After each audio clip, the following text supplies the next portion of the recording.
revolutionary movement to dissolve the state is left wing inherently, then would you say things about Franco's movement to overthrow the Spanish Republic? Okay, actually, good question. This is a question of counter-revolution. The problem is that the Spanish Republic was an inceptual state, meaning it was not a status quo.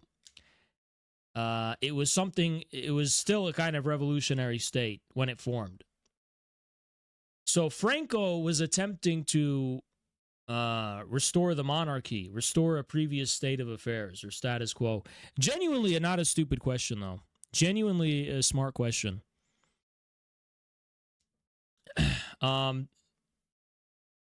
So opposing the state from the perspective, but here's the distinction. I want to actually make sure you understand this correctly. The reason Franco was a reactionary and not a revolutionary wasn't because he sought ideally to restore the status quo.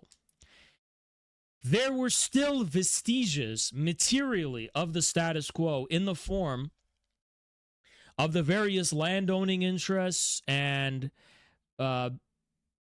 interests within civil society that were the basis of the Spanish monarchy. And Franco fought on their behalf, on behalf of these elites. And that's what made him reactionary. But let's put a hypothetical and say, let's say the Spanish Republic existed for 50 years. We should have maybe a better hypothetical. Like, for example, let's say the Spanish Republic prevailed and there was a guy who was a reactionary who sought, Emila, thank you so much for the 10, who was ideologically a reactionary, who sought to restore the monarchy, but there's no actual material basis within civil society for the monarchy. So it's purely an ideal. So wouldn't that at least be left-wing according to this paradigm? My answer is going to be twofold here, okay? Answer number one, there would be no basis within the Republican society to affect this possibility. Materially, wouldn't exist. So this brings us to number two. The only scenario in which such a thing would be possible and prevail is if there is a new revolutionary dynastic change within the Spanish Republic that the Republican leaders are failing to adapt to. And in this case, right-wing obscurantists can take charge. Now, what happens when they do that?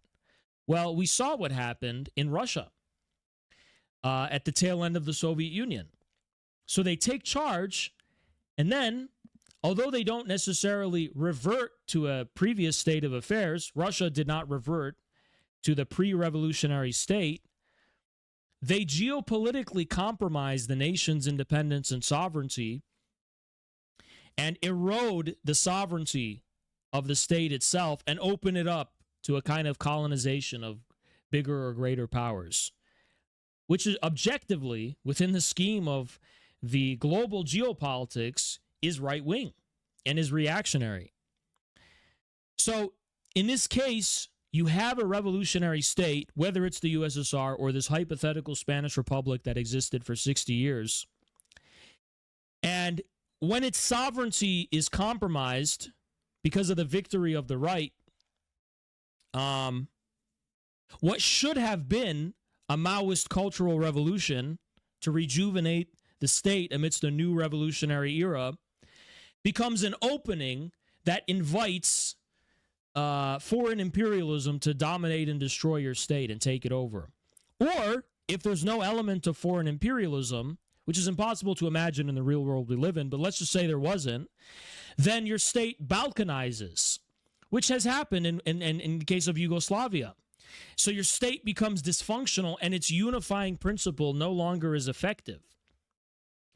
But within the context of an existing progressive or revolutionary state, the right wing does not have the capability or the ability to unify the integrity of the sovereignty. It's a balkanizing tendency.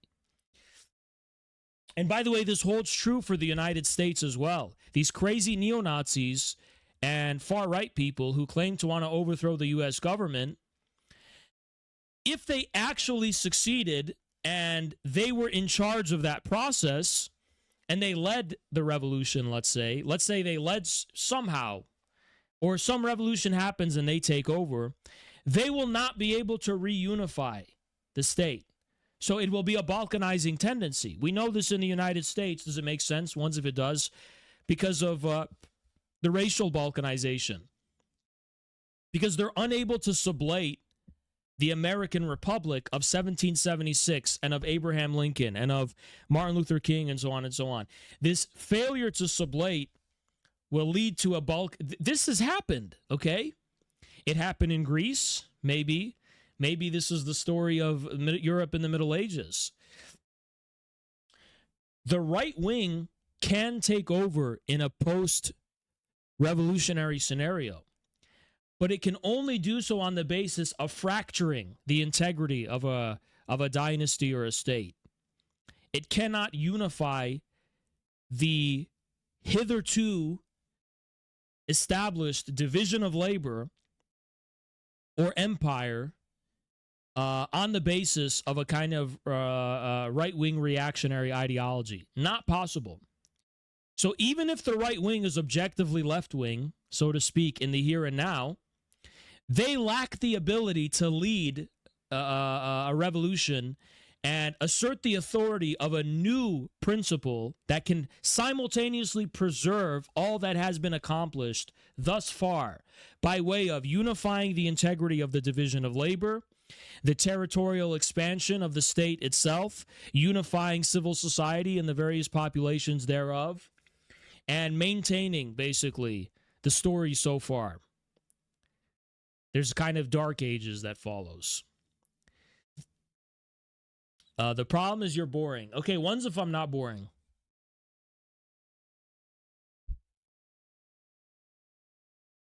Okay, Cilantro, all these people disagree with you, so I don't know what to tell you. I'm a humble servant of the people. I'm a humble servant of the people. This is democracy. What can I do? You fucking retard. Anyway. Guys, I'm fucking starving. These people are idiots. Cilantro, you want to come to my VC? Cilantro, you want to come to my VC? One's if you come to my VC right now and explain how they're idiots. I'll give you a chance. Go to my VC right now. Nah? Okay, bitch. You forfeit your manhood. You pay jizya for the rest of your life. You're conquered. You're fucking dead. You're broken. You're destroyed. I destroyed you. You're finished forever. I'm about to be 30 years old. And this is still my life. All right. Okay, guys. We are wrapped up.